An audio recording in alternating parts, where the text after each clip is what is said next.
Welcome to 360 Tamil. இன்னைக்கு இந்த வீடியோல நம்ம எந்த படத்தோட எக்ஸ்பிளனேஷன் பத்தி பார்க்க போறோம்னா, மலையாள சினிமால இந்த வருஷம் வெளியான காதல் இன்னுவரே அப்படின்ற படத்தை பத்தி தான் பார்க்க போறோம். இந்த படத்தை பொறுத்த வரைக்கும் மொத்தமா 4 கதைகள் இருக்கும். இந்த 4 கதைகளும் ஒரு இடத்துல கனெக்ட் ஆகுற மாதிரி நமக்கு காமிச்சிருப்பாங்க. ரொம்பவே சூப்பரா இருக்கும். கண்டிப்பா இந்த படம் உங்க எல்லாருக்குமே பிடிக்கும் நம்புறேன். எக்ஸ்பிளனேஷனுக்குள்ள போறதுக்கு முன்னாடி இந்த வீடியோக்கு ஒரு லைக் போடுங்க. அது மூலியமா இந்த வீடியோ இன்னும் நிறைய பேர்கிட்ட கொண்டு போய் சேர்க்கப்படும்.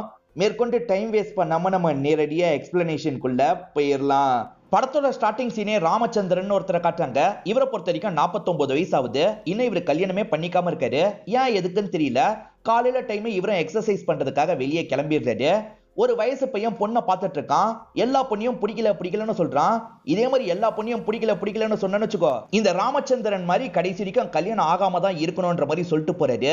இப்ப அந்த பையன் இருக்கான்ல, ஆமா நீங்க எதுக்காக கடைசி வரைக்கும் கல்யாணம் பண்ணிக்கல அப்படின்ற மாதிரிலாம் கேட்கறான். நீ வேற வெறுப்பேத்தாத, பேசாம போடான்ற மாதிரி ராமச்சந்திரனும் சொல்றாரு. ராமச்சந்திரன் அவரோட எல்லா வேலையும் அவரே தான் பார்த்துப்பாரு. இப்ப சமையல் வேலையெல்லாம் முடிச்சிடுறாரு. இதெல்லாம் ஒரு பாட்டியும் கவனிக்கிறாங்க. சீக்கிரம் கல்யாணம் பண்ணிக்கிட்ட இந்த பிரச்சனை எல்லாம் இல்லல்ல, கல்யாணம் பண்ணிக்கணும்னு சொல்றாங்க. உங்களை மாதிரி ஒரு பொண்ணு கிடைக்க மாட்டேங்குது அப்படின்ற மாதிரி இவரும் கிண்டல் பண்ணிட்டாரு. இப்ப வேலைக்கு கிளம்பலான்னு பைக் எடுக்கிறாரு. பார்த்தா பைக் மக்கர் பண்ணிருது. இவரோட ஃப்ரெண்ட் ஒருத்தர் மெக்கானிக் ஷாப் தான் வச்சிருக்காரு. இவர் பைக் அந்த இடத்துக்கு கொண்டு வந்துடுறாரு. திரும்பி மக்கர் பண்ணிருச்சு, பார்த்து சரி பண்ணுங்கன்ற மாதிரி சொல்றாரு. இதெல்லாம் இடக்கடிக்கு தான் போடணும், சரி ஃபர்ஸ்ட் போ நான் பாத்துக்கிறேன்ற மாதிரி அவருமே சொல்றாரு. இவர் பஸ் மூலியமா இவர் வேலை பார்க்குற இடத்துக்கு வந்துடுறாரு. ஒரு ஆபீஸ்ல தான் வேலை பார்க்கறாரு. பியூன் வேலை தான் பார்த்துட்டு இருக்காரு. இங்க வேலை பார்த்துட்டு இருக்க ஆபீசர்ஸ் இருக்காங்கல்ல, இன்னைக்கு பாலக்காட்டுல இருந்து ஒரு மேடம் வர போறாங்க. பேரு லக்ஷ்மின்ற மாதிரிலாம் சொல்லிட்டு இருக்காங்க. நேத்து தான் பாஸ் இத பத்தி சொன்னாரு. பொக்கே வாங்க சொன்னாரு, மறந்தே போயிட்டேன், நான் வாங்குறேன்ற மாதிரி ராமச்சந்திரன் இங்க இருந்து கிளம்புறாரு. அப்படியே கட் பண்ணி ஒரு சின்ன பையனை நமக்கு காட்டுறாங்க. இவரோட பேரு வசந்த் அப்படின்றது. இவரோட அப்பாவை பொறுத்த வரைக்கும் திக்குவாயா இருப்பாரு. இப்ப பையன் சீக்கிரமா கிளம்புறத பாக்குறாரு. ஏன்டா இவ்வளவு சீக்கிரமா கிளம்புற, இந்த காசுன்ற மாதிரி கொஞ்சம் காசை தராரு. இந்த பையனை வேகமா இங்க இருந்து கிளம்பிடுறான். இவனுக்காக இவனோட ஃப்ரெண்டோ சீக்கிரமா கிளம்பி வந்திருக்கான். இந்த வசந்துக்கு ஜானகின்னு ஒரு பொண்ணை பிடிக்கும். அந்த பொண்ணை பாக்குறதுக்காக தான் சீக்கிரமா வந்திருக்கான். ஏன் இன்னும் வரலன்னு ஃப்ரெண்டு கிட்ட கேக்குறான். பசங்க சீக்கிரமா ரெடி ஆயிடுவோம், பொண்ணுங்க ரெடியாக கொஞ்சம் லேட் ஆகும், வெயிட் பண்ணுன்ற மாதிரி அந்த ஃப்ரெண்டு சொல்றான். இப்ப ஜானகி ஃப்ரெண்டு கூட நடந்து வந்துட்டு இருக்காங்க. இவனுமே தள்ளி நின்னு ஜானகியை பார்த்துட்டு இருக்கான். இப்ப சிவான்னு ஒருத்தரை காட்டுறாங்க. இவர் ஒரு பொலிட்டிக்கல் பார்ட்டியை சேர்ந்தவரா இருப்பாரு. ஒரு வீட்டுல அம்மா பொண்ணு தனியா இருக்காங்க. ஒருத்தன் என்ன பண்றான்னா, அடிக்கடி அந்த அம்மா கிட்டயும் பொண்ணு கிட்டயும் பிரச்சனை பண்றான். அவன் பேரு சஞ்சீவன் அப்படின்றது. அந்த சஞ்சீவனை கவனிக்கணும், நீ போகும்போது ஜோசப்ப கூட்டு போ அப்படின்ற மாதிரி ஆள் கிட்ட சொல்றாரு. ஆளும் சரின்ற மாதிரி ஏத்துக்கிறாரு. ஜோசப்ன்றவர் இப்ப பிரேயர் தான் பண்ணிட்டு இருக்காரு. இப்ப வந்த ஃப்ரெண்ட் இருக்கார்ல, இந்த விஷயத்த சொல்றாரு. 2 பேருமே இங்க இருந்து கிளம்புறாங்க. அப்படியே கட் பண்ணி உமான்ற ஒரு பொண்ணை நமக்கு காட்டுறாங்க. இவங்க டான்ஸ் பிராக்டிஸ் எல்லாம் முடிச்சுட்டு ஒரு போட்ல வந்துட்டு இருக்காங்க. இதே போட்ல தான் சஞ்சீவனும் வந்துட்டு இருக்கான். சஞ்சீவன் இருக்கான் பாத்தீங்களா, புதுசா கல்யாணான ஒரு ஜோடியை பார்த்துக்கிட்டே வந்துட்டு இருக்கான். அதுல குறிப்பா அந்த பொண்ணை தான் இவன் குறுகுறுன்னு பார்த்துக்கிட்டே வந்துட்டு இருக்கான். அவன் வந்தா அடிக்கணும்ன்ற மாதிரி இந்த இடத்துல ஜோசப்பும் ஃப்ரெண்டும் வெயிட் பண்ணிட்டு இருக்காங்க. இப்ப போட் வந்துருது. வேகமா உள்ள வந்த ஜோசப் இருக்கார்ல, இந்த சஞ்சீவனை பிடிச்ச அடின்னு அடிக்கிறாரு. ஏன்னா அம்மா பொண்ணு கிட்ட பிரச்சனை பண்ணிருக்கான்ல, அதனால தான் அடிக்கிறாரு. இதெல்லாம் உமாக்கு தெரியாது. ஒருத்தனை இத்தனை பேர் சேர்ந்து அடிப்பீங்க, நிறுத்துங்க அப்படின்ற மாதிரிலாம் சத்தம் போடுறாங்க. ஜோசப்ப ரொம்ப மோசமா திட்டுறாங்க. ஜோசப்பும் பதிலுக்கு கோவப்பட்டு பேசிட்டு இருக்காரு. இவன் பண்ணது உங்களுக்கு தெரியாது அப்படின்ற மாதிரிலாம் சொல்றாரு. ஆனா இவங்க காது கொடுத்து கேட்க மாட்டாங்க. இப்ப உமாவோட அப்பா இந்த இடத்துக்கு வந்துடுறாரு. எதுக்குமா தேவையில்லாத பிரச்சனை, வான்ற மாதிரி வேகமா பொண்ணை கூட்டு போறாரு. லக்ஷ்மின்னு ஒருத்தங்க வருவாங்கன்னு சொன்னாரு பாத்தீங்களா, அவங்க வந்துடுறாங்க போல. இப்ப எல்லாருமே பக்கத்துல வந்து இவங்களுக்கு பொக்கே எல்லாம் தந்துட்டு இருக்காங்க. அவங்கள பத்தி பேரை சொல்லி அறிமுகப்படுத்திக்கிறாங்க. லக்ஷ்மி எல்லார்கிட்டயும் பேசி முடிச்சு வேலையை பார்க்க ஆரம்பிக்கிறாங்க. அப்பதான் ராமச்சந்திரன் வராரு. நான் பியூனா தான் இருக்கேன், எதுனாலும் கூப்பிடுங்கன்னு சொல்றாரு. இப்ப நைட்டு நேரம் டாஸ்மாக் நமக்கு காட்டுறாங்க. இந்த டாஸ்மாக்ல நசீர்ன்ற ஒருத்தர் வேலை பார்த்துட்டு இருக்காரு. ஆக்சுவலா நசீமான்ற ஒரு முஸ்லீம் லேடி இருக்காங்கல்ல, தினமும் சரக்கு வாங்குறதுக்காக இந்த இடத்துக்கு வந்துருவாங்க. இப்ப கொஞ்சம் தள்ளி வெயிட் பண்ணிட்டு இருக்காங்க. அவங்க வந்தா மட்டும் நசீர் இருக்காரு பாத்தீங்களா, ஒரு பாட்டில் எடுத்து பக்கத்துல போய் தருவாரு. அந்த மாதிரி இப்ப பக்கத்துல வந்து தராரு. கடைசி 1 வருஷமா இந்த இடத்துல வாங்கிட்டு இருக்காங்க போல. ஆனா இவங்க ஃபேஸ கூட இவர் பார்த்தது இல்ல. ஆனா ஃபேஸ பார்க்காமயே இவங்களை லவ் பண்ணிட்டு இருக்காரு. நசீரும் ஃப்ரெண்ட்ஸ் கிட்ட அந்த பொண்ணு எனக்கு ரொம்ப பிடிச்சிருக்குன்ற மாதிரி சொல்றாரு. பிடிச்சிருக்குன்னா சீக்கிரமா பேசி ப்ரப்போஸ் பண்ணிடு, நீ தள்ளி போட்டுக்கிட்டே இருக்காதன்ற மாதிரி ஃப்ரெண்ட்ஸும் சொல்றாங்க. அப்படியே கட் பண்ணி ராமச்சந்திரனை நமக்கு காட்டுறாங்க. ராமச்சந்திரனுக்கு நிறைய ஃப்ரெண்ட்ஸ் இருக்காங்க. ஆனா எல்லாருமே கல்யாணம் ஆகி சந்தோஷமா இருக்காங்க. இவரு மட்டும் தான் சிங்கிளா இருக்காரு. ஏன் ராமச்சந்திரா இப்படி பண்ற, சீக்கிரமா ஒரு கல்யாணம் பண்ணிக்கோ அப்படின்ற மாதிரி எல்லாருமே அட்வைஸ் பண்றாங்க. அதே மாதிரி ஜாலியா இவங்க குடிச்சு ஃபன்லாம் பண்ணிட்டு இருக்காங்க. வசந்த்னு ஒரு ஸ்கூல் பையனை காமிச்சாங்கல்ல, அந்த பையனோட கிளாஸ்க்கு புதுசா ஒரு டீச்சர் வந்திருக்காங்க. புதுசா வந்திருக்கிறதுனால எல்லாரோட பேரையும் தெரிஞ்சுக்கணும்னு நினைக்கிறாங்க. பேரோட சேர்த்து உங்களுக்கு பிடிச்ச விஷயத்தையும் சொல்லுங்கன்னு கேக்குறாங்க. பசங்க ஒவ்வொருத்தரா சொல்ல ஆரம்பிக்கிறாங்க. வசந்த் ஃப்ரெண்டு என்கிட்ட ஒரு ஐடியா இருக்குன்ற மாதிரி சொல்றான். ஜானகி எந்திரிச்சு அவளுக்கு பிடிச்சத பத்தி சொல்லுவா, அதெல்லாம் நல்லா கேட்டு வச்சுக்கோ, நீயும் அதே மாதிரி சொல்லு, ஜானகிக்கு உன்னை பிடிச்சிடும் அப்படின்ற மாதிரிலாம் சொல்லிட்டு இருக்கான். இப்ப மிஸ் கேட்க கேட்க ஒவ்வொருத்தரா எந்திரிச்சு சொல்லிட்டு இருக்காங்க. ஜானகி இருக்காங்கல்ல, எனக்கு பிங்க் கலர் ரொம்ப பிடிக்கும்னு சொல்றாங்க. அதே மாதிரி ஏசுதாஸ் பாட்டெல்லாம் ரொம்ப பிடிக்கும்ன்ற மாதிரி சொல்றாங்க. பாட்டெல்லாம் பிடிக்குமா, அப்ப வந்து பாடி காட்டுன்ற மாதிரி டீச்சர் சொல்றாங்க. அதெல்லாம் வேணான்ற மாதிரி ஜானகி முதல்ல தயங்குறாங்க. அதுக்கப்புறம் சில வரி பாடி காட்டுறாங்க. ரொம்ப சூப்பராவே பாடுறாங்க. உனக்கு நல்ல ஃபியூச்சர் இருக்குமா, ரெகுலரா பிராக்டிஸ் பண்ணு அப்படின்ற மாதிரிலாம் டீச்சர் சொல்றாங்க. மேற்கொண்டு ஒவ்வொரு பசங்களா எந்திரிச்சு சொல்லிட்டு இருக்காங்க. கடைசியா இந்த வசந்தோட டர்ன் வருது. வசந்தும் ஜானகி சொன்னதை அப்படியே சொல்லிடணும்னு சொல்றதுக்காக வராரு. அதுக்குள்ள பெல் அடிச்சிருது. அதனால டீச்சரும் நாளைக்கு பார்க்கலான்ற மாதிரி கிளம்பிடுறாங்க. மிஸ் ஆயிடுச்சு அப்படின்ற மாதிரி வசந்தம் ஃபீல் பண்றான். இப்ப உமாவை நமக்கு காட்டுறாங்க. வீட்டுல அயன் தான் பண்ணிட்டு இருக்காங்க. ஜோசப் இருக்கார்ல, ஃப்ரெண்ட்ஸ் கூட இந்த இடத்துக்கு வந்திருக்காரு. வெளியே இருந்து இவங்களையே கவனிச்சிட்டு இருக்காரு. ஃபாலோ பண்ணி வந்திருக்கான் போலன்ற மாதிரி உமா யோசிக்கிறாங்க. இப்போ உடனே இவங்க வீட்டு போன்ல இருந்து பக்கத்து வீட்டை சேர்ந்தவங்களுக்கு எல்லாம் கால் பண்ணி இந்த இடத்துக்கு வாங்கன்னு சொல்றாங்க. கொஞ்ச நேரத்துல பக்கத்து வீட்டை சேர்ந்தவங்க எல்லாம் கட்ட கம்போட வந்துடுறாங்க. என்ன சொன்னான்னு தெரியலையேன்ற மாதிரி இவங்களும் பைக் எடுத்துட்டு வேகமா கிளம்புறாங்க. ஜோசப் வேலை விஷயமா தான் இந்த ஏரியாவுக்கு வந்திருக்காரு போல. இவங்க பண்ண கெலாட்டால பயந்து இங்க இருந்து ஓடிடுறாரு. அப்பா கிட்ட இத பத்தி எல்லாம் சொல்றாங்க. நீ எதுக்குமா தேவையில்லாம மத்தவங்க கிட்ட எல்லாம் பிரச்சனை வச்சுக்கிற, இதெல்லாம் எனக்கு சரியாவே படல, நீ கவனமா இருன்ற மாதிரிலாம் அப்பா சொல்றாரு. அதெல்லாம் ஒண்ணும் இல்லப்பா, நான் பாத்துக்கிறேன்ற மாதிரி உமாவும் சொல்றாங்க. நசீரோட ஃப்ரெண்ட்ஸ் இருக்காங்கல்ல, வீட்டுக்கு ஒரு விலை மதுவை வர வச்சிருக்காங்க. 3 பேருக்காக காசு தந்திருக்கேன், சீக்கிரம் உள்ள போன்ற மாதிரி நசீர் கிட்ட சொல்றாங்க. இவரு வேணான்னு சொல்றாரு. ஆனா ஃப்ரெண்ட்ஸ் கேட்காம உள்ள தள்ளிடுறாங்க. இவருமே வெக்கப்பட்டுக்கிட்டே தான் உள்ள வந்துட்டு இருக்காரு. இப்ப உள்ள இருக்க அந்த விலை மதுவை நமக்கு காட்டுறாங்க. சீக்கிரமா வா, நான் வீட்டுக்கு கிளம்பணும்ன்ற மாதிரி சொல்றாங்க. நான் ஒன்னாலாம் இருக்க மாட்டாங்க, ஒரு 10 நிமிஷம் உக்காந்துட்டு போறேன்ற மாதிரி சொல்லிட்டாரு. அதுக்கு எதுக்கு உள்ள வந்தேன்னு கேக்குறாங்க. என் ஃப்ரெண்ட்ஸ் தான் வற்புறுத்தி அனுப்பி வச்சிட்டாங்க அப்படின்ற மாதிரி சொல்லிட்டாரு. அது சரி, ஏன் ஒன்னா இருக்க மாட்டேன்ற மாதிரி அந்த விலை மது கேக்குறாங்க. நான் ஒரு பொண்ணை லவ் பண்றேன்னு சொல்லிட்டாரு. எது லவ் பண்றியா, யார் அந்த பொண்ணுன்ற மாதிரி கேக்குறாங்க. இவரு நசீமான்னு ஒருத்தங்களை லவ் பண்றாருல, அதை பத்தி சொல்லிட்டாரு. அவங்களோட கண்ணை மட்டும் தானே பாத்துருக்காரு, அதெல்லாம் இவங்க கிட்ட சொல்லிட்டு இருக்காரு. வெறும் கண்ணை பார்த்து மட்டும் லவ் பண்றியா, விளங்கிரும் அப்படின்ற மாதிரி இந்த விலை மாது சொல்றாங்க. சரி லவ்வ சொல்ல வேண்டியதானு கேக்குறாங்க. அதுக்கெல்லாம் எனக்கு ரொம்ப பயம்ன்ற மாதிரி இவர் சொல்லிட்டு இருக்காரு. சரி நீ சரக்கு அடிப்பியான்னு கேக்குறாங்க. சரக்கு அடிப்பன்ற மாதிரி இவர் சொல்லிட்டாரு. என்னைக்காவது சரக்கு அடிச்சு உன் மனசுல இருக்கிறது அந்த பொண்ணு கிட்ட சொல்லு, அப்பதான் அந்த பொண்ணு என்ன நினைக்கிறான்னு தெரியும்ன்ற மாதிரி சொல்லிட்டாங்க. அதுவும் சரிதான், சரக்கு அடிச்சா கொஞ்சம் தைரியம் கிடைக்கும், நான் சொல்லிடுறேன்ற மாதிரிலாம் இவரும் சொல்லிட்டு இருக்காரு. இப்ப லக்ஷ்மியும் சாப்பிடுறதுக்காக வராங்க. புதுசா ஒரு லேடி வந்திருக்காங்கல்ல, எல்லாருமே கொஞ்சம் ஃப்ளர்ட் பண்ற மாதிரி பேசிட்டு இருக்காங்க. லக்ஷ்மி எல்லாரோட பேரையும் இன்னொரு வாட்டி கேட்டு ஞாபகம் வச்சுக்கிறாங்க. ஒருத்தரோட பேர் மட்டும் எனக்கு நல்லா ஞாபகம் இருக்கு, மகேஷ் தானேன்னு கேக்குறாங்க. அவருமே சந்தோஷப்படுறாரு. ஆனா இவங்க இருக்காங்கல்ல, என் தம்பி பேரும் மகேஷ்னு சொல்றாங்க. இவர் பல்ப் வாங்கிட்டார்ல, அதனால மத்தவங்க சந்தோஷமா சிரிச்சிட்டு இருக்காங்க. இப்பதான் ராமச்சந்திரன் இருக்காரு பாத்தீங்களா, சாப்பிடுறதுக்காக கொஞ்சம் தள்ளி போய் உட்கார்றாரு. ஏன் ராமச்சந்திரன் அங்க போய் உட்கார்றீங்க, இங்க வந்து உட்காருங்கன்ற மாதிரி லக்ஷ்மி கூப்பிடுறாங்க. அவர் பியூன்ல மேடம், உட்காரட்டும் அப்படின்ற மாதிரி மத்தவங்க சொல்றாங்க. இதெல்லாம் எனக்கு சுத்தமா பிடிக்காது, அவரும் வரட்டும்ன்ற மாதிரி இவங்க சொல்லிட்டு இருக்காங்க. அதான் மேடம் கூப்பிடுறாங்கல்ல, வான்ற மாதிரி மத்தவங்களும் வர வச்சிடுறாங்க. லக்ஷ்மி ஹஸ்பண்ட் 10 வருஷத்துக்கு முன்னாடி இறந்து போயிருப்பாரு. அதே மாதிரி 20 வயசுல ஒரு பொண்ணு இருக்கா. இத பத்தி சொல்லிட்டு மத்தவங்களுக்கு பசங்க இருக்காங்களான்ற மாதிரிலாம் கேக்குறாங்க. ஒவ்வொருத்தரும் அவங்களோட பசங்களை பத்தி சொல்லிட்டு இருக்காங்க. ராமச்சந்திரன் சார், உங்களுக்கு எத்தனை பசங்கன்ற மாதிரி கேக்குறாங்க. கல்யாணம் பண்ணாதானே முதல்ல பசங்க இருப்பாங்கன்ற மாதிரி மத்தவங்களா கொஞ்சம் கிண்டல் பண்றாங்க. ராமச்சந்திரன் முகமே மாறிடுது. இத பார்த்து லட்சுமி ஃபீல் பண்றாங்க. வசந்த்னு ஒரு ஸ்கூல் பையனை நமக்கு காமிச்சாங்கல்ல, அந்த பையனோட அப்பாவை நமக்கு காட்டுறாங்க. பேரு அசோக். சிலை செய்யற வேலை தான் இவர் பார்த்துட்டு இருக்காரு. இவரோட முதலாளி இருக்காருல்ல, சம்பள பாக்கிய ரொம்ப நாளா வச்சிருக்காரு. இப்ப பெருசா ஒரு டீல் கிடைக்குது, இப்பயாவது சம்பளத்தை தந்துருவாரு அப்படின்ற மாதிரி யோசிக்கிறாரு. அப்பயுமே முதலாளி தரமாட்டாரு.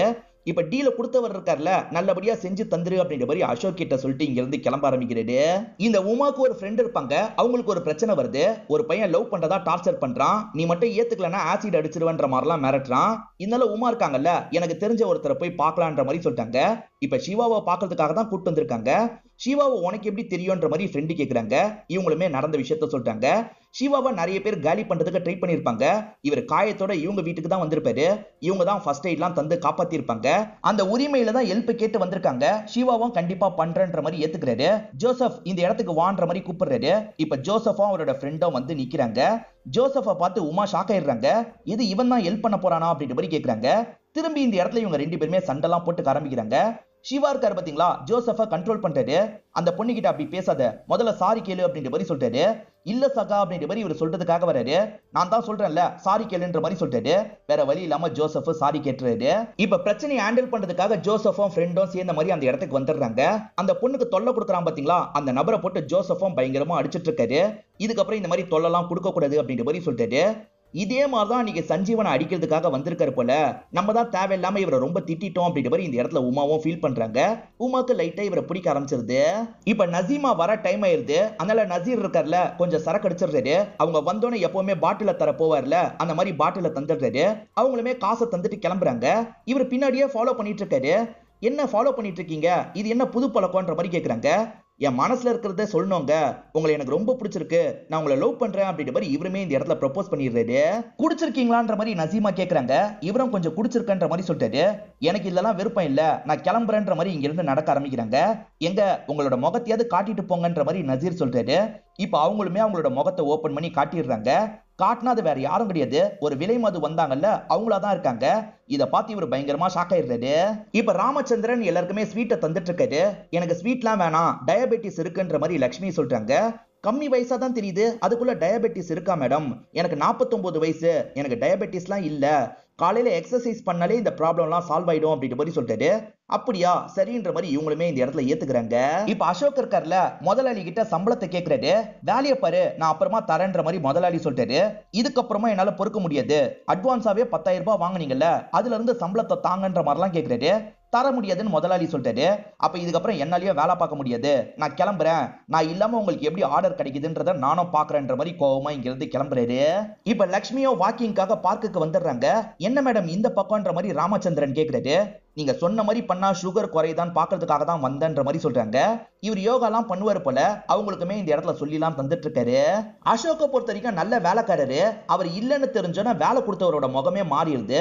அசோக் இருந்தா நல்லா செய்வான், இப்ப முதலாளி என்ன பண்ண போறாரு அப்படின்ற மாதிரிலாம் யோசிக்கிறாரு. இதனால திரும்பி அசோக் கிட்டே வந்துடுறாரு. அசோக் கிட்ட அந்த டீலை வாங்கி தரலான்னு யோசிக்கிறாரு.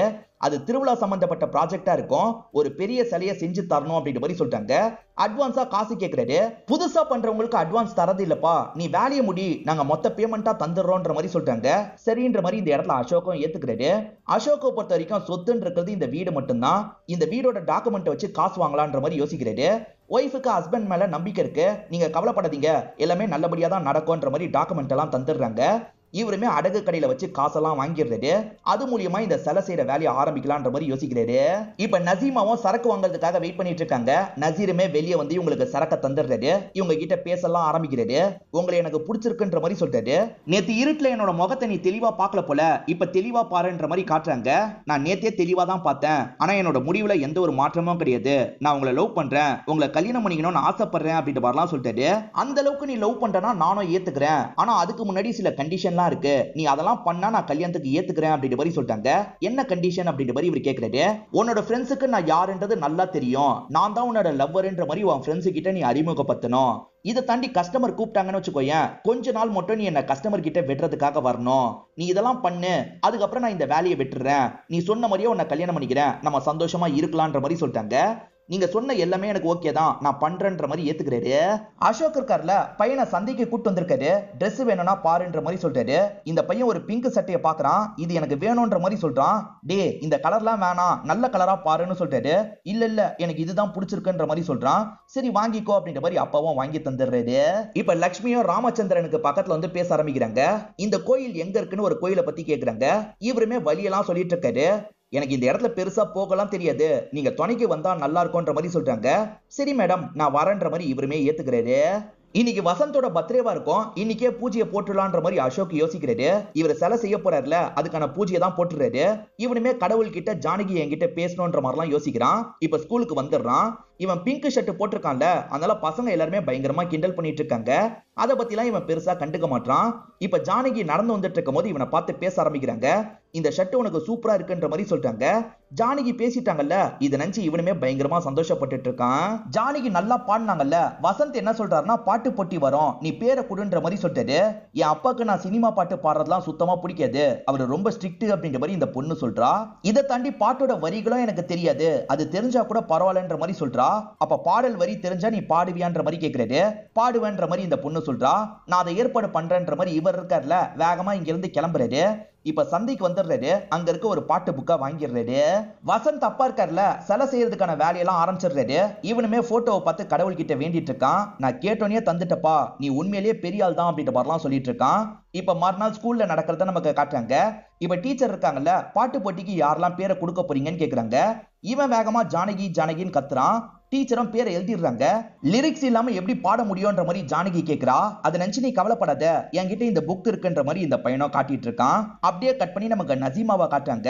நசீமாவும் இவரோட பேரண்ட்ஸை பத்தி கேக்குறாங்க. சின்ன வயசுலயே இறந்து போயிட்டாங்கன்ற மாதிரி இவர் சொல்லிட்டாரு. சரி உன் பேரண்ட்ஸ் அப்படின்ற மாதிரி கேக்குறாரு. எனக்கு அப்பா யாருன்னே தெரியாது, அம்மா எய்ட்ஸ் வந்து இறந்து போயிட்டாங்கன்ற மாதிரி சொல்றாங்க. இது நினைச்சு இவருமே இந்த இடத்துல ஃபீல் பண்ணிட்டு இருக்காரு. இப்ப நைட்டு நிறைய இவங்களை பிக்கப் பண்றதுக்காக வந்திருப்பாரு. அப்படி வரும்போது இவங்க கிட்ட காண்டம் தராரு. சேஃப்டியாவே இருன்னு சொல்றாரு. லக்ஷ்மி பார்க்கணும்னு சொன்ன கோயிலுக்கு படிக்கட்டுலாம் ஏறணும் போல. பாதி தூரம் வந்தோடனே லக்ஷ்மி பயங்கரமா டயர்டாகி உக்காந்துடுறாங்க. நீங்க டயர்ட் ஆவீங்கன்னு தெரியும், அதனால தான் இளநீ தண்ணி வாங்கினேன், இதை குடிங்க மேடம்ன்ற மாதிரி தராரு. இவங்களுமே குடிச்சிடுறாங்க. இவர் சாமி பார்க்க வரலன்னு சொல்லியிருப்பாரு. சோ லட்சுமி மட்டும் தான் சாமியை கும்பிட்டு வந்திருக்காங்க. நீங்க எதுக்காக சாமியை பார்க்க வரலன்னு கேக்குறாங்க. எனக்கு கடவுள் மேல எல்லாம் நம்பிக்கை இல்லைன்னு சொல்லிட்டாரு. அப்ப யாரை நம்புவீங்கன்னு கேக்குறாங்க. நான் மனுஷங்களை மட்டும் தான் நம்புவேன்ற மாதிரி சொல்லிட்டாரு. எனக்கு நிறைய ஃப்ரெண்ட்ஸ் இருக்காங்க, நான் அந்த அளவுக்கு அவங்க கூட பழகி இருக்கேன். எந்த பிரச்சனைனாலும் சரி என் ஃப்ரெண்ட்ஸ் அந்த பிரச்சனையில இருந்து என்ன காப்பாத்துவாங்க. என்ன பொறுத்த வரைக்கும் என் ஃப்ரெண்ட்ஸ் தான் கடவுள் மாதிரின்னு சொல்றாரு. இவர் பேசுற எல்லாமே லட்சுமிக்கு பிடிச்சிருக்கு. அதே மாதிரி ஜானகி கிட்ட இப்ப இந்த சின்ன பையனான வசந்த் அடிக்கடி பேசிட்டு இருக்கான். அதே சமயம் ஜோசப்பும் உமாவும் கொஞ்சம் கொஞ்சமா க்ளோஸ்லாம் ஆயிட்டு இருக்காங்க. நசீமா விலை மதுவா வேலை பாக்குறாங்கல்ல, இது முஸ்லீம்ல சிலருக்கு தெரியுது. இவளை கண்டிக்கணும் அப்படின்ற மாதிரிலாம் யோசிக்கிறாங்க. ஃப்ரெண்ட்ஸுங்க கிட்ட எல்லாம் அறிமுகப்படுத்தி வைக்கணும்ன்ற மாதிரி நசீமா சொன்னாங்கல்ல. இப்ப நசீரும் ஃப்ரெண்ட்ஸ் எல்லாருக்கும் இவங்களை அறிமுகப்படுத்தி வச்சிடுறாரு. இப்ப லட்சுமி இருக்காங்கல்ல, நீங்க எதுக்காக இன்னும் கல்யாணம் பண்ணிக்கல அப்படின்ற மாதிரி கேக்குறாங்க. அதுக்கான காரணம் எனக்கே தெரியல, எனக்கு கல்யாணமே அமையலன்ற மாதிரி இவர் சொல்லிட்டு இருக்காரு. நம்ம ரெண்டு பேர் கல்யாணம் பண்ணிக்கலாமா அப்படின்ற மாதிரி லட்சுமி கேக்குறாங்க. இவர் எந்த பதிலும் சொல்ல மாட்டாரு. சைலண்டா இந்த இடத்தை விட்டு கிளம்ப ஆரம்பிச்சிடுறாரு. ஜோசப்பும் உமாவும் பழகிட்டு இருக்காங்கல்ல, இந்த விஷயம் சிவாக்கு தெரிய வந்துருது. இதெல்லாம் செட் ஆகாது வேணான்ற மாதிரி சொல்லிட்டாரு. ரெண்டு பேருமே வேற வேற மதம் இல்ல, அதனால தான் செட் ஆகாதுன்னு சொல்லிட்டாரு. ஆனா உமா இருக்காங்கல்ல, ஏன் செட் ஆகாது, நான் இவனை தான் கல்யாணம் பண்ணிப்பேன் அப்படின்ற மாதிரிலாம் சொல்லிட்டு இருக்காங்க. இவன் இன்னும் எந்த ஒரு வேலை வெட்டிக்கும் போகாம இருக்காமா, புரிஞ்சுக்கோ அப்படின்ற மாதிரிலாம் சொல்லிட்டாரு. இதுக்கப்புறம் அவன் போவான்ற மாதிரி உமா சொல்றாங்க. இவருமே நான் போறேன்ற மாதிரிலாம் சிவா கிட்ட சொல்லிட்டாரு. இவங்க ரெண்டு பேர் ரொம்ப ஸ்ட்ராங்கா இருக்காங்கன்னா பரவாயில்ல அப்படின்ற மாதிரி சிவாவும் விட்டுறாரு. இப்ப ராமச்சந்திரன் கிட்ட ஃப்ரெண்ட்ஸ் எல்லாம் உட்காந்து பேசுறாங்க. நீ எதுக்காகடா எதுவுமே பேசாம வந்த, உனக்கு அந்த மேடத்தை பிடிக்குமா பிடிக்காதா அப்படின்ற மாதிரி கேக்குறாங்க. அந்த மேடத்தை பிடிக்கும், ஆனா அவங்க சொன்னோன்னு என்ன ரியாக்ட் பண்றதுன்னு தெரியாம வந்துட்டேன்னு சொல்லிட்டாரு. அட பாவி, புடிச்சிட்டு தான் சொல்லாம இருந்தியா, அவங்க வந்தாங்கன்னா அவங்க கிட்ட சொல்லுன்ற மாதிரிலாம் ஃப்ரெண்ட்ஸ் சொல்றாங்க. இவர் வீட்டுக்கு போயிட்டு இருக்க வழியில அவங்க நின்னுட்டு இருக்காங்க. லட்சுமி மேடம் உங்ககிட்ட ஒண்ணு சொல்லணும் அப்படின்ற மாதிரி இவருமே பேச ஆரம்பிக்கிறாரு. மனசுல இருக்க எல்லா விஷயத்தையும் சொல்லிடுறாரு. அதுக்கப்புறம் தான் அங்க நிக்கிறது லட்சுமி இல்ல, வேற ஒரு லேடின்னு நமக்கு தெரிய வருது. கொஞ்சம் லேட்டா தான் அவங்க லட்சுமி இல்லன்னு இவருக்கு புரிய வருது. இவருமே வேகமா இங்க இருந்து கிளம்பிடுறாரு. மறுநாள் லட்சுமி கிட்ட இதை பத்தி பேசணும்னு யோசிக்கிறாரு. ஆனா லட்சுமி இவரை கண்டுக்கவே மாட்டாங்க. இவருமே அவங்க பாப்பாங்கன்னு வெயிட் பண்ணிட்டு இருக்காரு. அவங்க மாத்திரை போடும் போது வேகமா தண்ணி எடுத்துட்டு போய் தரதுக்காக வராரு. ஆனா அவங்க வாட்டர் பாட்டில எடுத்து குடிக்க ஆரம்பிக்கிறாங்க. இவர்கிட்ட பேசவே மாட்டாங்க. இப்ப இவருக்கு போன் கால் வருது. யார்கிட்ட இருந்து கால் வருதுன்னு தெரியல. ராமச்சந்திரன் முகமே மாறிடுது. நான் வெளியே போயிட்டு வரேன்ற மாதிரி இங்க இருக்க சாருங்க கிட்ட பர்மிஷன் கேட்டுட்டு கிளம்புறாரு. எங்க கிளம்புறாரு அப்படின்ற மாதிரி லட்சுமி யோசிக்கிறாங்க. லட்சுமி கால் பண்ணி கேக்குறாங்க. ஒன்னும் இல்ல மேடம் அப்படின்ற மாதிரி இவரும் சமாளிச்சுட்டு ஒரு இடத்துக்கு வராரு. ஆக்சுவலா நைட் ஒரு லேடி கிட்ட குடி போதையில இவர் பேசினாரு பாத்தீங்களா, அந்த லேடி தான் கம்ப்ளைண்ட் பண்ணிருக்காங்க. ராமச்சந்திரன் என்ன சொல்றாருன்னா, வேற ஒருத்தங்க நினைச்சு இவங்க கிட்ட சொல்லிட்டேன் சார், அதுவும் இல்லாம குடி போதையில இருந்தேன், அதனால தான் அப்படி பண்ணிட்டேன், மன்னிச்சிருங்க அப்படின்ற மாதிரிலாம் மன்னிப்பு கேட்கிறாரு. அந்த லேடியோட ஹஸ்பண்டோ இதை பெரிய விஷயமா மாத்த வேணாம்னு நினைக்கிறாரு. சரி கம்ப்ளைண்ட்லாம் கொடுக்கலன்ற மாதிரி இந்த இடத்தை விட்டு கிளம்பிடுறாரு. லட்சுமி பேசாமையே இருந்தாங்கல்ல, அதை பத்தி எல்லாம் ஃப்ரெண்ட்ஸ் கிட்ட சொல்லிட்டு இருக்காரு. இப்பதான் லட்சுமி கிட்ட இருந்து போன் கால் வருது. இவரோட ஃப்ரெண்ட் ஒருத்தர் சட்டுன்னு போனை புடிங்கிடுறாரு. லட்சுமி கிட்ட இவரு பேச ஆரம்பிக்கிறாரு. இவனுக்கு ரொம்ப பிடிச்சிருக்கு மேடம், அதை வெளிப்படுத்துறதுக்கு தான் அவனுக்கு தெரியல, அவன் உங்களை ரொம்ப லவ் பண்றான் அப்படின்ற மாதிரிலாம் சொல்லிடுறாரு. லட்சுமிக்கு 20 வயசுல ஒரு பொண்ணு இருக்கிறதா சொன்ன பாத்தீங்களா, இப்ப பொண்ணு கிட்ட விஷயத்த சொல்லிடுறாங்க. பொண்ணுமே கேட்டு பயங்கரமா ஷாக் ஆயிடுறா. என்னமா சொல்றீங்க அப்படின்ற மாதிரிலாம் கேட்டுட்டு இருக்கா. இப்படி பேசிட்டு இருக்கும் போது கரெக்டா தம்பியும் தம்பியோட ஃபேமிலியும் வந்துடுறாங்க. அவங்க முன்னாடி பேச வேணாம் அப்படின்ற மாதிரி இவங்க ரெண்டு பேருமே பேசுறத நிறுத்திடுறாங்க. இப்ப பொண்ணு ரூமுக்கு கூட்டு வந்து பேச ஆரம்பிக்கிறா. மாமா வேற என்ன சொல்லுவாருன்னு தெரியலன்ற மாதிரி சொல்றா. மாமாவெல்லாம் விடு, உனக்கு ஓகேவா, நீ அதை முதல்ல சொல்லுன்ற மாதிரி அம்மா கேக்குறாங்க. இந்த பொண்ணு எனக்கு ஓகே தானே சொல்றா, நான் அவர்கிட்ட பேசி பார்க்கணும்ன்ற மாதிரியும் சொல்றா. ஜோசப் கூட உமா பிரேயருக்காக வந்திருக்காங்க. ஆக்சுவலா உமாவோட அப்பா வேலை விஷயமா இந்த இடத்துக்கு வந்திருப்பாரு. இங்க இருந்து கிளம்பலாம்னு நினைக்கும் போதுதான் பொண்ணு வேற ஒரு பையன் கூட இருக்கிறது தெரியுது. வேற மதத்துல பக்கத்து பையன் கூட இருக்கிறது தெரியுதுல, அப்பவும் பார்த்து அப்செட் ஆன மாதிரி இங்க இருந்து கிளம்புறாரு. அம்மாக்கு கல்யாணம் பண்ணும் அப்படின்ற தாட்டே வந்தது இல்ல, ஆனா இப்ப வந்திருக்கு. அதுலயே நீங்க எவ்வளவு நல்லவருன்றது எனக்கு தெரிஞ்சிருச்சு. ஆனா இந்த உலகம் ஒவ்வொரு மாதிரி பேசும், உலகம் பேசுற அளவுக்கு நீங்க வச்சுக்க கூடாது அப்படின்ற மாதிரி இந்த பொண்ணு சொல்றா. கவலைப்படாத, நான் நல்லபடியா பார்த்து பண்ற மாதிரி இவரும் சொல்லிட்டாரு. இப்ப இவங்க ரெண்டு பேருக்கு ஒருத்தர் பிடிச்சிருச்சுல்ல, எப்ப கல்யாணம் பண்ணலாம் அப்படின்ற மாதிரி இவங்க ரெண்டு பேருமே தேதி எல்லாம் குறிச்சிடுறாங்க. உமாவும் ஈவினிங் டைம் இவங்களோட வீட்டுக்கு வந்துடுறாங்க. அப்ப இத புடிங்கன்ற மாதிரி பேக நீட்டுறாங்க. அப்ப பேக வாங்கவே மாட்டாரு, சைலண்டா உள்ள எந்திரிச்சு போயிடுறாரு. ஏன் அப்பா பேசாம போறாரு அப்படின்ற மாதிரி யோசிக்கிறாங்க. லவ் மேட்டர் தெரிஞ்சிருச்சு அப்படின்றது இவங்களுக்கு புரியுது. அதே மாதிரி ஜோசப்க்கு ஒரு இடத்துல வேலை கிடைச்சிருது. இந்த ஊர்ல இல்ல, பக்கத்து ஊர்ல தான் இவருக்கு வேலை கிடைச்சிருக்கும். இதுக்கப்புறம் பொறுப்பா வேலைக்கு போகணும் அப்படின்ற மாதிரிலாம் பேசிட்டு இருக்காரு. ஸ்கூல்ல அந்த காம்படிஷன் வந்துருது போல. இப்ப ஜானகி ஸ்டேஜ்ல போய் பாடுறதுக்கு தயங்கிட்டு இருக்காங்க. இந்த வசந்த் இருக்கான்ல, உன்னால கண்டிப்பா முடியும், நீ போன்ற மாதிரி மோட்டிவேட்லாம் பண்ணிட்டு இருக்கான். சரி பாடலான்ற மாதிரி இவங்களும் ஸ்டேஜுக்கு வந்து பாடலாம் ஆரம்பிக்கிறாங்க. ரொம்ப சூப்பரா பாடுறாங்க. எல்லாருமே கிளாப்லாம் தட்டிட்டு இருக்காங்க. இந்த சமயம் ஜானகி அப்பா பக்கத்துல இருக்க கடைக்கு தான் வந்திருப்பாரு. பொண்ணு பாடுற சவுண்ட் இவருக்கு கேக்குது. பயங்கரமா டென்ஷன் ஆயிடுறாரு. சினிமா பாட்டு எல்லாம் பாடக்கூடாதுன்ற மாதிரி பொண்ணு கிட்ட சொல்லி வச்சிருப்பாரு போல. இப்ப வந்தவர் பொண்ணை போட்டு அடிக்கிறாரு, டீச்சர்ஸையும் திட்டுறாரு. இப்படிதான் சினிமா பாட்டு பாட வைப்பீங்களான்ற மாதிரிலாம் கேக்குறாரு. இதுக்கப்புறம் இந்த ஸ்கூலுக்கு இவ வரவே மாட்டான்ற மாதிரி கூட்டு போயிடுறாரு.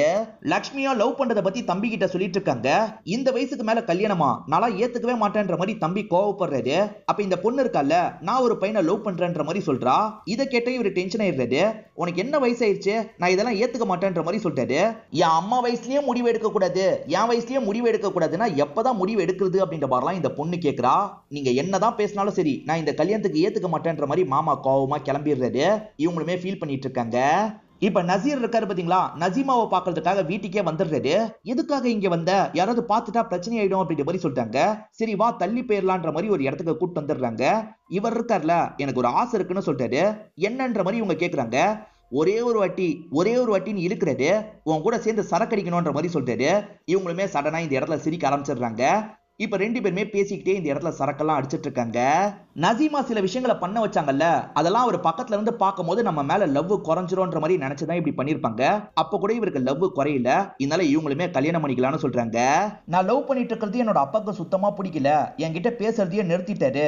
அப்பா பேசாம ரொம்ப கஷ்டமா இருக்கு. என் அப்பா கிட்ட நான் எப்படிதான் புரிய வைப்பேன்ற மாதிரிலாம் சொல்லிட்டு இருக்காங்க. இப்ப ஜானகிக்காக இந்த பையன் வெயிட் பண்றான். ஜானகி 2-3 நாளா ஸ்கூலுக்கே வரல. என்ன ஜானகி ஸ்கூலுக்கே வரலன்ற மாதிரி பயங்கரமா ஃபீல் பண்றான். கடவுளே, நீ தான் எப்படியாவது திரும்பி வர வைக்கணும் அப்படின்ற மாதிரிலாம் வேண்டிட்டு இருக்கான். நசீமா கல்யாணம் பண்ணிக்கலாம்னு சொன்னாங்கல்ல, இப்ப கல்யாணத்துக்கு வேண்டிய விஷயத்தெல்லாம் வாங்குறதுக்காக ரெண்டு பேருமே வந்திருக்காங்க. அசோக் இருக்கார்ல, 90% வேலையை முடிச்சிடுறாரு. இந்த வழியா ஓனரும் வராரு. வந்த ஓனர் பயங்கரமா இவன் மேல கோவப்படுறாரு. எனக்கு கிடைக்க வேண்டிய ஆர்டரை நீ எடுத்துட்டல, கண்டிப்பா இதை நீ நல்லபடியா பண்ண மாட்டடா, என்னோட சாபத்தை வெட்டுறன்ற மாதிரிலாம் கோவமா பேசிட்டு இங்க இருந்து கிளம்பிடுறாரு. அப்பா பேசாமே இருக்கார்ல, அப்பா உங்ககிட்ட பேசணும், ப்ளீஸ் வந்து உட்காருங்கன்ற மாதிரி சொல்றாங்க. அப்பவும் பக்கத்துல வந்து உட்கார்றாரு. நீ சொல்ல வரதுக்கு முன்னாடி நான் ஒரு விஷயத்த சொல்லிடுறேன்ற மாதிரி சொல்ல ஆரம்பிக்கிறாரு. உமா அம்மாவோட வயிற்றுல இருக்கும் போது சில காம்ப்ளிகேஷன்லாம் ஏற்பட்டிருக்கும். குழந்தைய கலைக்கிறது தான் நல்லது, ஏன்னா உங்க ஒய்ஃபுக்கு ஆபத்து வர வாய்ப்பு இருக்குன்னு டாக்டர் சொல்லியிருப்பாங்க. ஆனா அம்மா இருக்காங்கல்ல, ஆபத்து வந்தாலும் பரவாயில்ல, குழந்தைய நான் பெத்தே தீரணும்ன்ற மாதிரி சொல்லியிருப்பாங்க. ஆபரேஷன்ல அம்மா இறந்து போயிருப்பாங்க. இறக்குறதுக்கு முன்னாடி அம்மா இருக்காங்கல்ல, பொண்ணை நல்லபடியா பாத்துக்கோங்கன்ற மாதிரி இவர்கிட்ட சத்தியம் வாங்கியிருப்பாங்க. இவரை நிறைய பேர் செகண்ட் கல்யாணம் பண்ணிக்க சொல்லியிருப்பாங்க. ஆனா செகண்ட் கல்யாணம் பண்ணி அதுல ஒரு குழந்தை பிறந்துருச்சுன்னா இவங்க மேல கவனம் குறையும்ல, அப்படி கூட கவனம் குறைஞ்சிடக்கூடாதுன்ற மாதிரி இவர் யோசிச்சிருப்பாரு. அதனால்தான் என்னோட முழு பாசத்தையும் உன் மேலேயே காட்டி வளர்த்தேன். ஆனா அப்படி இருக்கும் போது அப்பாவுக்கு பிடிக்காத ஒரு விஷயத்த பண்ண பாத்தியா, அதுதான் எனக்கு ரொம்ப கஷ்டமா இருக்குன்ற மாதிரி பேசுறாரு. இவர் பேசினதை கேட்டே இந்த பொண்ணு பயங்கரமா ஃபீல் பண்றா. என்ன மன்னிச்சிருங்கப்பா அப்படின்ற மாதிரி தோல்ல சாஞ்ச மாதிரிலாம் அழுதுட்டு இருக்கா. விடிய காலையில நசீமா இருக்காங்கல்ல, சாரி எல்லாம் போட்டு பார்த்துட்டு இருக்காங்க. நல்லா தான் இருக்குன்ற மாதிரிலாம் யோசிச்சுட்டு இருக்காங்க. இப்பதான் நிறைய பேர் இந்த இடத்துக்கு மொத்தமா வந்துடுறாங்க. நீ பண்ணிட்டு இருக்க விஷயம்லாம் எங்களுக்கு தெரியாதுன்னு நினைக்கிறியா, உன்னால நம்ம மதத்துக்கு தான் அசிங்கன்ற மாதிரி திட்டிட்டு இருக்காங்க. நசீமாவும் முதல்ல இங்க இருந்து கிளம்புங்கன்ற மாதிரிலாம் சொல்றாங்க. அதுல ஒருத்தர் கோவப்பட்டு அடிக்கிறாரு. அவர் அடிச்ச போர்ஸ்ல இவங்களோட தலை சவத்துல போய் இடிச்சுக்குது. அப்படியே கட் பண்ணி காலையில நமக்கு காட்டுறாங்க. அவங்க வருவாங்கன்ற மாதிரி நசீர் ரொம்ப நேரம் வெயிட் பண்றாரு. அவங்க வர மாதிரியே தெரியல. சரி வீட்டுக்கிட்ட போய் பாப்போன்னு வீட்டுக்கிட்ட வராரு. எல்லாருமே சோகமா இருக்காங்க. நசீருமே ஒன்னும் புரியாம எட்டி பாக்குறாரு. பார்த்தா அவங்க அந்த இடத்துல இறந்து போயிருக்கிறது இவருக்கு தெரிய வருது. இறந்து போயிட்டாங்கன்னு தெரிஞ்சோட ரொம்ப ஃபீல் பண்றாரு. இப்ப அந்த இடத்துல இருந்து அவங்களுக்கு செய்ய வேண்டிய எல்லா விஷயத்தையும் இவர் செஞ்சு முடிக்கிறாரு. ஜோசப் வேலைக்காக வேற ஊருக்கு போனாரு பாத்தீங்களா, இப்ப திரும்பி வந்துடுறாரு. இவங்க எல்லார்கிட்டயும் சந்தோஷமா பேசிட்டு இருக்காரு. ஆனா இவங்க எல்லாருமே சோகமா இருக்காங்க. ஜோசப்க்கு காரணம் புரிய மாட்டேங்குது. இப்ப கிளம்பலாம்னு நினைக்கும் போது ஒருத்தர் எலுமிச்சம்பளத்தோட வராரு. என்ன எலுமிச்சம்பளம் வச்சிருக்கீங்கன்னு கேக்குறாரு. இல்ல அந்த உமா பொண்ணோட கல்யாணத்துல தந்தாங்கன்ற மாதிரி சொல்றாரு. எது உமாக்கு கல்யாணம் ஆயிடுச்சா அப்படின்ற மாதிரி ஜோசப் பயங்கரமா ஷாக் ஆகுறாரு. ஆக்சுவலா அப்பா சொன்னதை கேட்டு இவங்க வேற ஒரு பையனை கல்யாணம் பண்ணி அந்த பையன் கூட கார்ல போயிட்டு இருக்காங்க. இவருமே மேல இருந்து அவங்க கார்ல போறத கவனிக்கிறாரு. பயங்கரமா ஃபீல் பண்ணிட்டு இருக்காரு. அப்படியே கட் பண்ணி நமக்கு வசந்த காட்டுறாங்க. வசந்த் ஜானகி வீட்டுக்கு வந்துடுறான். ஜானகியை பார்க்கணும்னு சொல்றான். ஏன் எதுக்குன்ற மாதிரி அப்பா கேக்குறாரு. இல்ல ஹோம்வொர்க் காப்பி பண்றதுக்கு அப்படின்ற மாதிரி சொல்றான். ஜானகி அப்பா இருக்காருல்ல, ஜானகியோட பெட்டி எடுத்துட்டு வந்துடுறாரு. இந்த நோட்டு தானே, இந்த வச்சுக்கோன்ற மாதிரி தராரு. நாங்க வேற ஊருக்கு போக போறோம், நீ நோட்டை தரதுக்காக திரும்பி வர தேவையில்லைன்ற மாதிரி அப்பா சொல்லிட்டாரு. இந்த பையனோட முகமே மாறிடுது. அப்ப ஜானகி இந்த ஊரை விட்டு போக போறாளா அப்படின்ற மாதிரி ஃபீல் பண்றான். அசோக் இருக்கார்ல, பல நாள் சரியா தூங்காம இந்த சலியை செஞ்சு முடிச்சிடுறாரு. நாளைக்கு தான் சலியை வாங்குறதுக்காக ஆளுங்க வரப்போறாங்க. கஷ்டப்பட்டு செஞ்சிருக்கீங்க, நாளையோட நம்ம கஷ்டம் தீரப்போகுது அப்படின்ற மாதிரிலாம் ஒய்ஃப் இவர்கிட்ட சொல்லிட்டு இருக்காங்க. இப்ப வசந்த் இந்த இடத்துக்கு வந்துடுறான். வந்தவன் கடவுள் மேல பயங்கரமா கோவப்படுறான். ஜானகி போனதுக்கு நீ தான் காரணம் அப்படின்ற மாதிரி சொல்றான். இப்ப கல்லெல்லாம் எடுத்து அந்த சிலை மேல அடிச்சிட்டு இருக்கான். இப்ப காலையில சளி எடுக்கிறதுக்காக ஆளுங்கெல்லாம் வந்திருக்காங்க. வந்தவங்க சளியை பார்த்து ஷாக் ஆயிடுறாங்க. என்னது இது அப்படின்ற மாதிரி அசோக் கிட்ட கேக்குறாங்க. இப்பதான் அசோக்கும் பாக்குறாரு. ஆக்சுவலா முகத்துக்கிட்ட எல்லாம் ஓட்டை விழுந்திருக்கு, சரி பண்ணி தந்துடுறேன்னு சொல்றாரு. அதெல்லாம் சரி பண்ணா நல்லா இருக்காதுன்ற மாதிரி அவங்களும் கிளம்பிடுறாங்க. இவருமே இதை நினைச்சு பயங்கரமா இந்த இடத்துல ஃபீல் பண்ணிட்டு இருக்காரு. இவரோட மொத்த இன்வெஸ்ட்மெண்ட்டும் அதுல தானே இருக்கு, அது எல்லாமே போயிடுச்சுன்ற மாதிரி பயங்கரமா ஃபீல் பண்ணிட்டு இருக்காரு. இதுக்கப்புறம் நம்ம வாழ முடியாது அப்படின்ற மாதிரி இந்த இடத்துல சூசைட் பண்ணி இறந்துடுறாரு. நம்ம பண்ண தப்புனால அப்பா இறந்து போயிட்டாரு அப்படின்ற மாதிரி இந்த பையனும் ஃபீல் பண்றான். அதே மாதிரி இவங்களோட வீடோ இவங்களோட கையை விட்டு போயிருது. நம்ம வேற ஊருக்கு போலான்ற மாதிரி அம்மா பையன் சேர்ந்த மாதிரி இங்க இருந்து கிளம்புறாங்க. இப்ப லட்சுமியோட தம்பி லட்சுமி மேல பயங்கரமா கோவப்படுறாரு. நீ போறதுக்கு நான் விடவே மாட்டேன்ற மாதிரிலாம் சொல்லிட்டு இருக்காரு. இதுக்கப்புறமா இது வேலைக்கு ஆகாதுன்ற மாதிரி பொண்ணு யோசிக்கிறா. இப்ப பொண்ணு இருக்கா பாத்தீங்களா, ராமச்சந்திரனுக்கு கால் பண்ணி பேசுறா. இந்த இடத்துல என்னோட மாமா ரொம்ப டார்ச்சர் பண்றாரு, நீங்க வந்து என்னோட அம்மாவை கூட்டு போங்கன்ற மாதிரிலாம் சொல்றா. சரின்ற மாதிரி ஏத்துக்கிறாரு. இப்ப பைக் எடுத்துட்டு வேகமா அவங்க வீட்டை நோக்கி போறாரு. ராமச்சந்திரன் எங்க போறான்ற மாதிரி ஃப்ரெண்டுல ஒருத்தர் கவனிக்கிறாரு. ராமச்சந்திரனும் இவங்களை கூட்டு போறதுக்காக வந்துடுறாரு. இவங்களுமே காம்பவுண்ட் சவர்லாம் எகிரி குதிச்சு ராமச்சந்திரன் கூட பைக்ல கிளம்புறாங்க. இத தம்பி பார்த்து ஆளுங்களோட சேர்ந்து துரத்தலாம் ஆரம்பிக்கிறாரு. இவங்க போயிட்டு இருக்கும் போது ரயில்வே ட்ராக் கிட்ட ட்ரெயின் கிராஸ் ஆகுது. அதனால இவங்களும் போக முடியாம நிக்கிறாங்க. அந்த கேப்ல தம்பி வந்து ராமச்சந்திரனை பிடிச்சிடுறாரு. இப்ப தம்பியும் ஆட்களும் போட்டு பயங்கரமா அடிச்சிட்டு இருக்காங்க. இப்ப ட்ரெயினை கிராஸ் பண்ணி முடிச்சிருது. பார்த்தா அந்த இடத்துல ராமச்சந்திரன் ஃப்ரெண்ட்ஸ் மொத்தமா வந்திருக்காங்க. ஒரு பெரிய கேங்கே நின்னுட்டு இருக்காங்க. இதை பார்த்து தம்பி பயந்துடுறாரு. ஆளுங்களை கூப்பிட்டு இங்க இருந்து கிளம்பிடுறாரு. இது மூலியமா இவங்க ரெண்டு பேருமே இந்த இடத்துல சேர்ந்துடுறாங்க. ஃப்ரெண்ட்ஸ் எல்லாம் சேர்ந்து இவங்க ரெண்டு பேருக்குமே இந்த இடத்துல கல்யாணம் பண்ணி வச்சிடுறாங்க. இன்னைக்குதான் இவங்க ரெண்டு பேருக்குமே ஃபர்ஸ்ட் நைட்டா இருக்கும். லட்சுமி இருக்காங்கல்ல, நீங்க இதுக்கு முன்னாடி யாரையாவது லவ் பண்ணிருக்கீங்களா அப்படின்ற மாதிரி கேக்குறாங்க. 2-3 பேரை லவ் பண்ணிருக்கன்ற மாதிரி இவர் சொல்றாரு. இவரோட லவ் பத்தி எல்லாம் இவர் ஒவ்வொன்னா சொல்ல ஆரம்பிக்கிறாரு. லவ்னா என்னன்னே தெரியாத போது ஜானகின்னு ஒரு பொண்ணை லவ் பண்ண, ஆனா அந்த பொண்ணு ஊரை விட்டே கிளம்பி போயிட்டான்ற மாதிரி சொல்றாரு. சோ ஸ்டார்டிங்ல காமிச்ச சின்ன பையன் இவர் தான் அப்படின்றது நமக்கு தெரியுது. ரெண்டாவதா உமான்னு ஒரு பொண்ணை லவ் பண்ண, அவளுமே என்னை விட்டுட்டு போயிட்டான்ற மாதிரி சொல்றாரு. ரெண்டாவதா காமிச்ச ஜோசப்பும் இவர் தான்ற மாதிரி நமக்கு காட்டுறாங்க. மூணாவதா நசீர்னு ஒருத்தரை காமிச்சாங்கல்ல, அதுவும் இவரா தான் இருப்பாரு. ஆக்சுவலா ஒவ்வொரு மதமா இவர் இருந்திருப்பாரு. எல்லா மதத்து கடவுள் மேலயும் நம்பிக்கை இவருக்கு போயிருக்கும். கடவுள் மேல ஏன் நம்பிக்கை இல்லைன்னு கேட்டீங்கல்ல, இந்த 3 சம்பவத்தினாலதான் அப்படின்ற மாதிரி இவருமே சொல்றாரு. இப்ப ஒய்ஃபும் பக்கத்துல வந்து உட்காடுறாங்க. ஆறுதலுக்காக இவரோட தோல்ல சாயிறாங்க. இதோடயே இந்த படத்தை நமக்கு முடிச்சிடுறாங்க. இந்த படம் உங்க எல்லாருக்குமே பிடிச்சிருக்கோம் நம்புறேன். இந்த வீடியோ உங்களுக்கு பிடிச்சிருந்ததுன்னா லைக் பண்ணுங்க, கமெண்ட் பண்ணுங்க, மறக்காம 360 தமிழ் சேனலை சப்ஸ்கிரைப் பண்ணுங்க. தொடர்ச்சியா இந்த மாதிரி வீடியோக்கள் வந்துகிட்டே தான் இருக்கும்.